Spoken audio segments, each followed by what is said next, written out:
Hello, Women of the Channel Leadership Network. I'm Jackie Rives, and welcome to another Woman of the Week. I am very thrilled to introduce to you Melanie Vogel, Global Vice President of Value and Solution Engineering for BMC Software. Hi, Melanie. Thank you for being here today. Hey, Jackie. Thanks so much for having me. I'm a big fan and so excited we get to spend this time together. Yes, me too. So let's start off with some icebreakers. Where do you live and where did you grow up, if that's different? So I live now just north of Boston, and I actually grew up, born in Connecticut, but really grew up in Vermont, which was very different. And came to school in Boston, and yeah, been here for a while. Actually, I did move to Colorado for 5 years, so I lived in Boulder for 5 years, and then came back to Boston. So New England girl. Love Colorado just because I'm a skier. So anyone who says any kind of place where skiing, although I haven't been to Vermont, but it's definitely on the bucket list of places to go. Gotta ski the East. If Yeah. you like the challenge. Yeah. No, it sounds amazing. So, all right, let's go with a little known fact about you. A little known fact about me? Well, a little known. So something little known about you. Something that's little known about me is I actually love to try new things that I'm scared to death of. So I'm scared of heights, so we went ziplining. And I love to put myself in situations that just make me really uncomfortable so I can get over it and grow from it. Yeah. I love that. Very brave. I'm also afraid of heights, but I don't think I'd be jumping out of a plane anytime soon. No, we don't need to go that far with it. All right, well, let's switch gears and talk about, what characteristics you possess that make you an effective leader. I think the two things that work for me the most is that I'm authentic in the way that I communicate, in the way that I am with people. It is what you see is what you get, which just helps people feel more comfortable. And we can really move well with relationships, and also relatability. I think based on a lot of the places I've lived, experiences I've had, jobs, relationships, the goods, the bad, the ugly, I've had a chance to really do quite a bit, luckily so. And I think that gives me an opportunity to relate to people on different levels, from different places, and different stages in their career and in their lives. For me, it's all about the people. I love that. And I couldn't agree with you more, just being able to relate to people and let them know, like, yes, you are a human, you're an amazing leader, but you are a human. And so, that comes with different experiences. So amazing answer. I love it. Okay, what is one decision you wish that you didn't make? Have fun. There's always things you look back and you regret, right? Wish I said it a little differently, didn't realize the weight of my own tongue, wish I had approached something differently. I don't like to have a lot of regrets, but there is one choice that I made that I would completely redo. And that was when I was pregnant with my first child. I was working at Sun Microsystems, and I just started this new job. It was really exciting. We were building a new business inside of Sun, which was that cool, innovative vibe that company was so well known for. And when I had my son, I went to work 3 days later. I brought him into the office. I changed his diapers on my desk, and I wish I had done that differently, to taken that time with him. But also I use that to fuel me now, to remember my why. Why have you worked so hard? Why do you keep coming back? Why do you want to put up with this again, or do this political situation, or fight this fight? And it's because it started with he and I. And I think I just keep that going. So I wish I had done it differently. I did do it differently with my second. So I did learn from my mistake. But instead of crying about it, use it for fuel. Yeah, no, I love how you took your one decision you wish to make and use it for a positive going forward. Side note, I don't know how you did that. So, wow, that says a lot about you and your strength for sure. Wow. Was the best decision, but yeah, no, that one took me by total surprise. And I could say I've never met anyone that has gone to work 3 days after having a baby. So like, you forever up here in my mind as you can do hard things. We can all do hard things, right? Yeah. Okay. Who or what do you look for in inspiration and mentorship? That's really good. For me, I'm a little bit all over the place. I've got friend groups from every phase of my life. I've got people that I've worked with in different companies and different roles. And I actually look for people to inspire me with what I'm encountering. And if it's a general, I look to the women and well, not just women, the special people in my life, right? So maybe it's my best friend who's a nurse who, really helps people out of tough times. What do you say in those moments sometimes? Or I'll look to, people that I've worked with before who are very unlike me, and they have maybe a slower pace or a gentler touch. And I want to learn how they approach things and how they think through them. And can it help me get through what I'm looking for, or, make me look at it something a little differently to learn and have a new approach. But I think inspiration for also, it's in any song. So if I'm really in a mood or I want to get into a mood, you got to turn the radio on. You've got to find that song. If I'm looking for a pace for a presentation, I might go to some old school rap. If I'm looking to calm down, I'm on the yacht rock. If I'm looking to rev it up, it might be like, early punk. You just never know.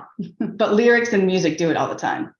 Yeah, I love that. I love that you took like your diverse group of advisors, right? So you've got all these different skill sets and, where you can learn from them. But I also love that you bring in music as well, because I definitely can relate to that. 100%. There's nothing like a glass of wine and a little Billy Joel when you're in the middle of that. I'm going to give it the 24-hour rule. That's it. It helps. Yeah, no, that's great advice. One that's sure to resonate with people for sure. Okay, well, let's switch gears a little bit and talk about how you continue to grow and develop as a leader. Like I said before, Jackie, everything for me it starts with the people, and they are constantly evolving. So I'm always listening and learning, but it's the fun part. It's the relationship piece that I love. Our generations change so drastically. Our buying patterns change. Our economies change. And when you're in global roles, you have all these different countries and all these different perspectives and really big needs and maybe not so strong needs. I'm always learning from that because nothing stays the same. And I've never been the one to say, oh, we'll do it the way we've always done it. That's so old. I just think that always looking and listening to what people are talking about, what they care about, that's how you keep learning. And that's how you stay sharp. If you know who you're talking to and why you're talking to them, knowing what matters to them, for me, is that missing piece. So constantly learning about that and keep my ears open.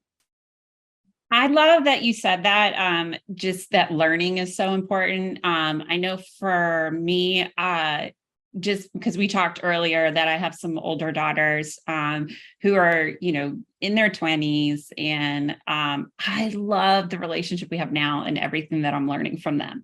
And it's just kind of that experience has opened my eyes to like, oh, okay. So you don't do things like me, especially in the industry that we're in, just example, looking at people who are so calm under pressure. And I'm like, I'm a recovering perfectionist. I don't procrastinate. So when I'm under deadlines, like I get very like tense. Like I don't love working in that kind of environment. But I will say I've learned a lot from people around me. Just as you said, just how do they tick? How do they process their decisions and the way they're responding to things? And what's so cool about the younger generation is you learn what's not important anymore. We hold on to some of these things that we were raised with that we're like, oh, you must do it this way, or this is really critical. And that it really does change. Like the foundation that I think some of us were raised in, and I'm a Gen Xer, it doesn't relate anymore. And to get it really simplified, to hear it from a teen, it's like, oh, like you completely don't care about that at all. It doesn't even make a difference. And I just want to say for anyone else who's listening to this, please, Jackie, you have to share your skin cream, because if you've got 20-year-old daughters, girl, I wasn't buying that. Amazing advice on being a Gen Xer and like being open to, oh, okay, yes, I need to switch the way I'm thinking because that doesn't matter anymore. They tell me things like that all the time. And I'm like, wait, what? Now you're messing with everything I was raised to believe. What are you talking about? It's literally groundbreaking. It's Awesome. Well, I think we have time for one more. Have you ever been in a role you didn't like? And if so, how did you navigate through that? Yes, I've had a couple of those, Jackie. One was I thought it was going to be better, and then one it was just a bait and switch. But the first one, actually both, I think I did the same thing where the key to getting out of a job you don't like is get good at it so somebody else outside of what you're doing is going to notice. And then while I'm doing that, throw on the side of it, because if something I don't like, it's usually because I'm bored. What's tickling my fancy over here? What sounds good over there? So again, I'm keeping my ears and eyes open to what other people are working on, or the challenges they're sinking their teeth into, or their markets they're going to crack into. And I find a way to get part of that, whether it's, jumping onto a team, extending my time to be part of it, just to either learn about it or become, someone in the mix who I can jump there next. But it's constantly do what you do really well. Like, leave things better than you found them, right? You took the job, you took the paycheck, be awesome. But at the same time, you're never stuck. So always keep looking and learning in the direction where you think you want to go next. And for me, it was never always a step up. A lot of times I jumped left or right to get up. I knew I needed to learn something or understand a different part of the business or process to really expand my thinking and my judgment. And that helped me be more successful when the up came. So, figuring out what you're going to get challenged by and excited by is usually the best way to walk out of it. But walk with your head high. That is amazing advice. I think this is a perfect place for us to stop.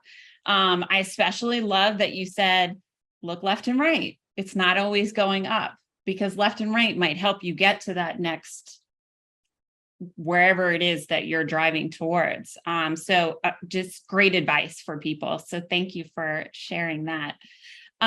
Melanie, I could have talked to you for much longer now, but the idea is to share some inspiration, your experiences, and hopefully drive more conversations within the community. So thank you so much for allowing us to celebrate you as our Woman of the Week.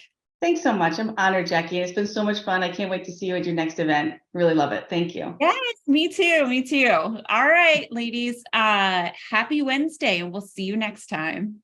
Stay awesome.